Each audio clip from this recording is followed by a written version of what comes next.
Good evening. This is Janaki. ఈరోజు మనం వచ్చేసి మొత్తం ఇండియా వైడ్గా పీపుల్స్ ఉన్నారు, లేదా మన స్టేట్ వైడ్గా పీపుల్స్ ఉన్నారు. ఈ ఉన్నటువంటి వీటిలో మన కస్టమర్స్ని ఎలాగ ఐడెంటిఫై చేయాలి, మన కస్టమర్స్ని ఎలాగ సపరేషన్ చేసి వాళ్ళని టార్గెట్ చేయాలి అనేది ఈరోజు తెలుసుకుందాము. మీకు లాస్ట్ క్లాస్లో వాట్ ఇస్ ద ఎస్టీపీ అంటే మీకు చెప్తూ వచ్చాము. ఇప్పుడు ఎస్టీపీలో ఇంకా డీప్గా మనం తెలుసుకుందాం. ఇక్కడ ఏమంటున్నాడు, ఎస్టీపీ మోడల్ 2లో ఏమంటున్నాడంటే, customer segmentation is the process of separating your customers into groups based on the certain traits like personality, interest, habits and factors also. Example, demographical, industry, income, they share. అంటే ఇక్కడ మీకు అర్థమైంది అనుకుంటాను.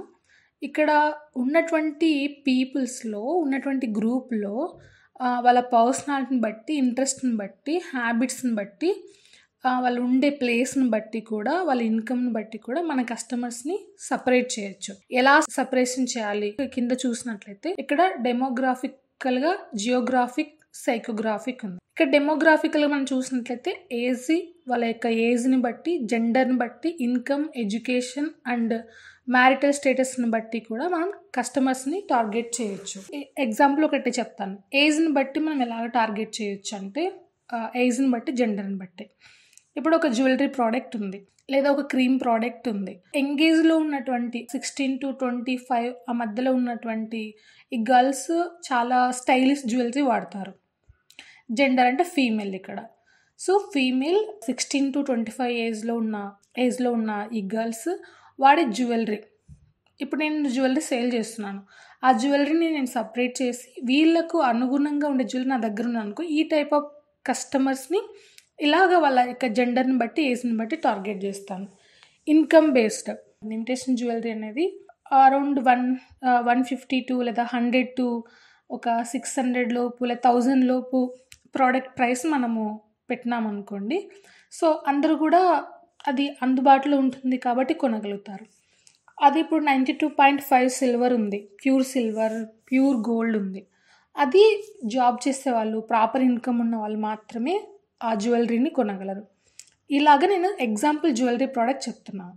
ఏదైతే product use చేస్తున్నారో, ఏ product అయితే sale చేస్తున్నారో, ఏ business అయితే సేల్ చేస్తున్నారో, డెమోగ్రాఫికల్గా మనం ఇలాగా కస్టమర్స్ని ఐడెంటిఫై చేసి, సపరేషన్ చేసి టార్గెట్ చేయాలి. తర్వాత జియోగ్రాఫికల్గా అంటే వాళ్ళు నివసించే ప్లేస్ని బట్టి కూడా మనం టార్గెట్ చేయాలి. Country, state, city and town.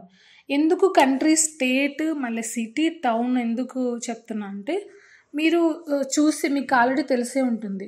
విలేజ్లో ఉన్న వాళ్ళ లైఫ్ స్టైల్ వేరే ఉంటుంది, సిటీలో ఉండే వాళ్ళ లైఫ్ స్టైల్ వేరే ఉంటుంది. కంట్రీని బట్టి కూడా లైఫ్ స్టైల్, వాళ్ళ ఫుడ్ హ్యాబిట్స్ కానీ, way of the dressing style కానీ చాలా డిఫరెంట్గా ఉంటుంది. ఇప్పుడు ఒక బట్టల షాప్ వ్యక్తి ఉన్నాడు, అతని దగ్గర అన్నీ కూడా మోడర్న్ స్టైల్ డ్రెస్సెస్ ఉన్నాయి. ఆ డ్రెస్సెస్ని విలేజ్లోకి వెళ్ళి సేల్ చేశాడు అనుకోండి, సేల్ అవుతాయా? సేల్ అవ్వవు. ఎందుకంటే విలేజ్లో ట్రెడిషనల్ డ్రెస్సెస్ మాత్రమే వాడతారు, కానీ మోడర్న్ స్టైలిష్ డ్రెస్సెస్ అంత సేల్ అవ్వకపోవచ్చు. ఇక్కడ ఒక 1 or 2 ఫ్యామిలీస్ మాత్రమే అవి ప్రోడక్ట్ని పర్చేజ్ చేయొచ్చు. అలాగా జియోగ్రాఫికల్గా కూడా మనము ఈ విధంగా టార్గెట్ చేయాలి ఒక ప్రోడక్ట్ని సేల్ చేయాలంటే. ఇక సైకోగ్రాఫికల్ అంటే వాళ్ళ యొక్క పర్సనాలిటీని బట్టి, వాళ్ళ యొక్క యాటిట్యూడ్ని బట్టి, వాల్యూస్ని బట్టి, ఇంట్రెస్ట్ని బట్టి మనం ఏం చేయాలంటే కస్టమర్స్ని టార్గెట్ చేయాలి. ఎగ్జాంపుల్, వాళ్ళ ఇంట్రెస్ట్ అండ్ పర్సనాలిటీ, వాల్యూస్, ఇంట్రెస్ట్ని చూద్దాం. సైకోగ్రాఫికల్లో కొంతమంది ఎక్కువగా ఫేస్బుక్ యూజ్ చేస్తూ ఉంటారు, వాళ్ళ ఇంట్రెస్ట్ అది. ఇన్స్టాగ్రామ్ యూజ్ చేస్తూ ఉంటారు.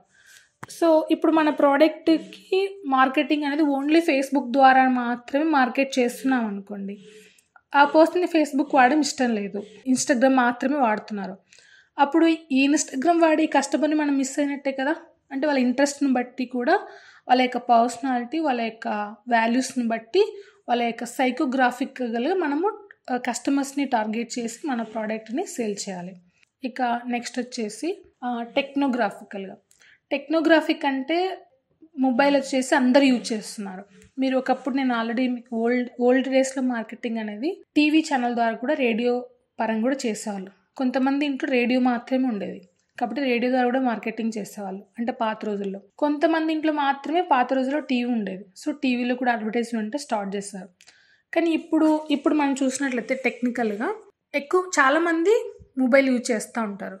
కొంతమంది దగ్గర సిస్టమ్స్ ఉండకపోవచ్చు, సో కొంతమంది యాప్స్ ఎక్కువగా యూజ్ చేస్తారు, కొంతమంది వాళ్ళు సాఫ్ట్వేర్స్ డిఫరెంట్గా ఉంటుంది. అంటే ఇలాగ టెక్నికల్గా కూడా mobile uses, desktop and apps and software వాడే వాళ్ళను కూడా ఆ టైప్ ఆఫ్ కస్టమర్ని కూడా టార్గెట్ చేసి మనము ప్రోడక్ట్ని ప్రమోషన్ చేయాలి. ఇంకా మీకు అర్థమయ్యేలా చెప్పాలంటే మొబైల్ యూజెస్ని బట్టి ఎలా టార్గెట్ చేస్తారు అనేది మీకు చెప్తాను చూడండి. రియల్మీ ఉంది, లేదా సామ్సంగ్ ఉంది. ఇప్పుడు నేను ఎగ్జాంపుల్ సామ్సంగ్ మొబైల్ ఉంది. సామ్సంగ్ యొక్క నేను మొబైల్ కవరు, మొబైల్ యొక్క ఛార్జర్ కానీ, లేదా సామ్సంగ్ యొక్క ఫ్రంట్ గ్లాస్ ఉంటుంది కదా, అవి నేను మ్యానుఫ్యాక్చరింగ్ చేశాను. ఇప్పుడు నా టార్గెట్ ఆఫ్ కస్టమర్ ఎవరు? ఈ ప్రోడక్ట్ని ఎవరికి నేను సేల్ చేయాలి? ఎలా గూగుల్ యాడ్ ప్రమోషన్ని స్టార్ట్ చేయాలి, గూగుల్ యాడ్ కంపెనీ రన్ చేయాలంటే ఎవరైతే సామ్సంగ్ మొబైల్ వాడుతున్నారో ఆ మొబైల్ వాడే వాళ్ళకు ఇది డిస్ప్లే అవ్వాలి ఈ యాడ్. సో ఇలాగా ప్రోడక్ట్ని మొబైల్ యూజెస్ని బట్టి, డెస్క్టాప్ యూజెస్ని బట్టి కూడా మార్కెటింగ్ అనేది చేస్తారు. ఇంకా మీకు నెక్స్ట్ మనము ఈ ఫేస్బుక్ యాడ్ క్యాంపెయిన్లో ఎలాగా టార్గెట్ చేస్తాము అనేది మీకు క్లియర్గా నెక్స్ట్ ఫర్దర్ క్లాస్లో అయితే వస్తుంది. ఇక behaviour, tendencies and frequent actions, futures or product uses and habits. ఇక బిహేవియర్ అంటే ఎలా అంటే కొంతమంది ఏంటంటే ఇయర్లీ వన్స్, ఇయర్లీ ట్వైస్ ఇలాగా మాత్రమే వాళ్ళు ప్రోడక్ట్ని పర్చేజ్ చేస్తూ ఉంటారు, ఎక్కువగా వాళ్ళు పర్చేజ్ చేయరు. అది కూడా చాలా వాల్యుబుల్ అయితేనే పర్చేజ్ చేయడం జరుగుతుంది. ఇలా వాళ్ళ బిహేవియర్ని బట్టి కూడా, వాళ్ళ హ్యాబిట్స్ని బట్టి కూడా మనము కస్టమర్స్ని టార్గెట్ చేయొచ్చు. అంటే ఫస్ట్ మనము ఈ టైప్ ఆఫ్ బిహేవియర్లో గ్రూప్గా చేసేసి ఆ గ్రూప్ని బట్టి మనం టార్గెట్ చేయాలన్నమాట. ఇక నీడ్ బేస్డ్, ఇక్కడ product services must have and needs of specific customer group. ఇప్పుడు నీడ్ బేస్డ్ అంటే వాళ్ళకి డైలీ నీడ్స్ కానీ, లేదా మంత్లీ నీడ్స్ కానీ, ఇలాగా వాళ్ళ నీడ్ బేస్డ్ని కూడా మనము కస్టమర్స్ని టార్గెట్ చేయొచ్చు అనమాట. ఇక వాల్యూ బేస్డ్ అంటే కొంతమంది ఎలాగ ఉంటారంటే, ఇప్పుడు సపోజ్ ఎవరైనా కూడా అమెజాన్ కానీ, ఐజిఓలో కానీ, లేదా ఫ్లిప్కార్ట్లో కానీ వెళ్ళినప్పుడు ఫస్ట్ మనం ఆఫర్స్ చూస్తాం. ఇప్పుడు big billion sale, Dasara sales ఇవన్నీ ఉంటాయి. ఆ టైంలో కూపన్స్ ఉంటాయి, సేల్స్ ఉంటాయి కదా. అంటే వీళ్ళు ఏంటంటే కొంతమంది ఎలా ఉంటారంటే వాళ్ళు ఆ కూపన్స్ కానీ ఆఫర్స్ మాత్రం ఉంటేనే కొంటారనమాట.